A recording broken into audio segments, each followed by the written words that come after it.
यह वीडियो कक्षा 10 के विद्यार्थियों के लिए है। क्वेश्चन नंबर 1, राष्ट्रवाद क्या है? राष्ट्रवाद किसी विशेष भौगोलिक, सांस्कृतिक या सामाजिक परिवेश में रहने वाले लोगों के बीच व्याप्त एक भावना है जो उनमें परस्पर प्रेम और एकता को स्थापित करती है। यह भावना आधुनिक विश्व में राजनीतिक पुनर्जागरण का परिणाम है। क्वेश्चन नंबर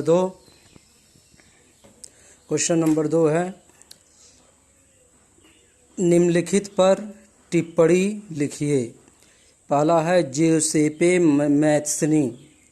1830 के दशक में ज्यूसेप्पे मैत्सनी ने एकीकृत इतालवी गणराज्य के लिए एक सुविचारित कार्यक्रम प्रस्तुत करने की कोशिश की थी। उसने अपने उद्देश्यों की प्राप्ति के लिए 1831 उद्देश्यों के प्रसार के लिए यंग इटली नामक एक गुप्त संगठन भी बनाया था। इसने अपने उद्देश्यों के युद्ध की प्राप्ति के लिए 1831 और 1848 में क्रांतिकारियों जैसे विद्रोहों की असफलता से युद्ध के लिए इतालवी राज्यों को जोड़ने की जिम्मेदारी सार्डिनिया पिडमांट की सहायता से की। दूसरा है काउंट कैमिलो दी काबूर। पिडमांट के शासक विक्टर इमैनुएल द्वितीय का प्रमुख मंत्री था। वह ना तो क्रांतिकारी था और ना ही डेमोक्रेट। वह एक अच्छा कूटनीतिज्ञ था। वह इतालवी वर्ग के अशिक्षित और अमीर वर्ग की तरह बेहतर फ्रेंच बोलता था। उसने इटली में विभिन्न क्षेत्रों को एकीकृत करने वाले आंदोलनों का नेतृत्व किया। उसने सार्डिनिया पिडमांट की फ्रांस से संधि करवाई और 1859 में सार्डिनिया पिडमांट ऑस्ट्रियाई बलों को हराने में कामयाब हुआ। नेक्स्ट है यूनानी स्वतंत्रता। 15वीं सदी से यूनान ऑटोमन साम्राज्य का ही भाग था। 1871 ईस्वी में यूरोप में क्रांतिकारी राष्ट्रवाद की प्रगति से यूनानियों का आज़ादी के लिए संघर्ष शुरू हुआ। इसमें परिणामी यूरोप के ऐसे लोगों का समर्थन यूनान के क्रांतिकारियों को मिला जो प्राचीन यूनानी संस्कृति के प्रति सहानुभूति रखते थे। फ्रैंकफर्ट संसद। इसका संबंध जर्मन राष्ट्र के निर्माण से है। 18 मई 1848 ईस्वी को विभिन्न जर्मन प्रदेशों के 831 निर्वाचित सदस्यों ने एक जुलूस के रूप में फ्रैंकफर्ट संसद में अपना स्थान ग्रहण किया। यह संसद सेंट पॉल चर्च में हुई थी। इस संसद ने जर्मन राष्ट्र के लिए एक संविधान की रूपरेखा बनाई। क्वेश्चन नंबर 3, फ्रांसीसी लोगों के बीच सामूहिक पहचान का भाव पैदा करने के लिए फ्रांसीसी क्रांतिकारियों ने क्या कदम उठाए? आंसर इसका देखेंगे। फ्रांसीसी लोगों के बीच सामूहिक पहचान का भाव पैदा करने के लिए फ्रांसीसी क्रांतिकारियों ने कई कदम उठाए। उन्होंने इसके लिए रोमांटिज्म का सहारा लिया। रोमांटिज्म एक सांस्कृतिक आंदोलन था जो एक खास तरह की राष्ट्रवादी भावना का विकास करना चाहता था। रोमांटिक कलाकार सामान्यतया तर्क और विज्ञान को बढ़ावा देने के खिलाफ होते थे। इसके बदले वे भावनाओं, अंतर्ज्ञान और रहस्यों पर ज़्यादा ध्यान देते थे। राष्ट्र के आधार के रूप में उन्होंने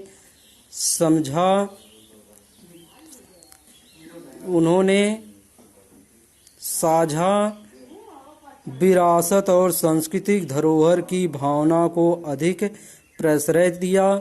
भाषा ने फ्रांस में फ्रेंच भाषा को मुख्य भाषा के रूप में बढ़ावा दिया गया ताकि लोगों में राष्ट्र की भावना पनप सके। पोलैंड में रूसी आधिपत्य के खिलाफ विरोध के लिए पालिश भाषा का इस्तेमाल किया गया। नेक्स्ट क्वेश्चन है, मारियान और जर्मेनिया कौन थे? जिस तरह से उन्हें चित्रित किया गया उसका क्या महत्व था? फ्रेंच भाषा को मारियान का नाम दिया गया जिसे एक स्त्री के रूप में चित्रित किया गया। इसी तरह से जर्मनी की मातृभूमि को जर्मेनिया का नाम दिया गया। ईसाइयों में महिलाओं के नाम के तौर पर मारियान काफ़ी लोकप्रिय नाम है। उसके चरित्र को उदारवाद और गणतंत्र पर आधारित किया गया जिसमें लाल टोपी, तिरंगा झंडा तथा कलगी थे। सार्वजनिक चौराहों पर उसकी मूर्तियां बनाई गईं और सिक्कों एवं टिकटों पर उसकी तस्वीरें छापी गईं ताकि लोग उससे पहचान कर लें। जर्मेनिया वलूत के पत्तों का मुकुट पहनती थी। जर्मनी में वलूत को मौर्य की निशानी माना जाता था। नेक्स्ट क्वेश्चन, जर्मनी एकीकरण की प्रक्रिया का संक्षेप में पता लगाएं। 1814 ईस्वी के वियना कांग्रेस में जर्मनी की पहचान 59 राज्यों के एक लचर संघ के रूप में हुई थी। इस संगठन का निर्माण नेपोलियन द्वारा किया गया था। 1848 के मई महीने में फ्रैंकफर्ट संसद में विभिन्न राजनैतिक संगठनों ने हिस्सा लिया। उन्होंने एक जर्मन राष्ट्र के लिए एक संविधान की रचना की। उनके अनुसार जर्मन राष्ट्र का मुखिया राजा होता तो संसद की जो प्रशिया के मुख्यमंत्री थे उन्होंने कहा काम के लिए प्रशिया की सेना और अफसरशाही की मदद की थी। इसके बाद ऑस्ट्रिया, डेनमार्क और फ्रांस से 7 साल के भीतर 3 लड़ाइयाँ हुईं और 1871 के जनवरी महीने में वर्साय में हुए इस समारोह में प्रशा के राजा विलियम प्रथम को जर्मनी का शहंशाह घोषित किया गया। नेक्स्ट क्वेश्चन है, अपने शासन वाले क्षेत्रों में शासन व्यवस्था को ज़्यादा कुशल बनाने के लिए नेपोलियन ने क्या बदलाव किए? उत्तर है नेपोलियन ने निम्नलिखित बदलाव किए। पहला पॉइंट है 1804 के सिविल कोड ने जन्म के आधार पर मिलने वाले विशेषाधिकार की समाप्त कर दी।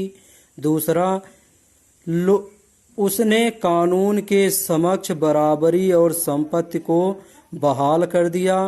नेक्स्ट, उन्होंने डच रिपब्लिक, स्विट्जरलैंड, इटली और जर्मनी में प्रशासनिक इकाई सरल बनाई। नेक्स्ट, उसने जमींदारी प्रथा को समाप्त किया और किसानों, भूदास्ता और जागीरदारी शुल्कों से मुक्ति दिलाई। नेक्स्ट, शहरों में श्रेणी संघों के नियंत्रण को हटाया गया। नेक्स्ट पॉइंट है यातायात और संचार तंत्र को सुधारा गया।